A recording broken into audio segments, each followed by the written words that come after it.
आगे सामने भी इसके घर बन रहे हैं। इंतहाई शानदार है, पोजीशन पेड है, वेल प्लॉट है, मुनासिब कीमत है। पटवार समी टीवी से वकास समी बात कर रहा हूँ जी। बैरिया टाउन फेज़ 8 की सेल परचेज़ के लिए रब्ता करें। और ये जी ये इसकी बुलेवार्ड आ गई आगे। ये आप देखें इस प्लॉट की अप्रोच देखें, ये सामने सेक्टर है। मैं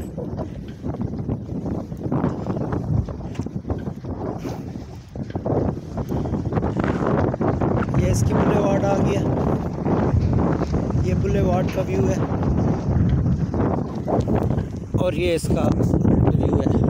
ये सामने एलिफेंट चौक है, ये देखिए एलिफेंट चौक, ये इसका स्ट्रीट व्यू है। यहाँ से छठा सातवां प्लॉट है बुलेवार्ड से। शानदार किस्म का प्लॉट है जी। ये आपको लेके जा रहे हैं एलिफेंट चौक के पास। नहायत मुनासिब कीमत है जी। रब्ता कीजिएगा अपने अच्छे प्लाटों की अच्छी ऑफ़र के लिए रब्ता कीजिएगा। सेल परचेज़ दोनों के लिए रब्ता कीजिएगा। वकास समी, बैरिया टाउन फेज़ 8।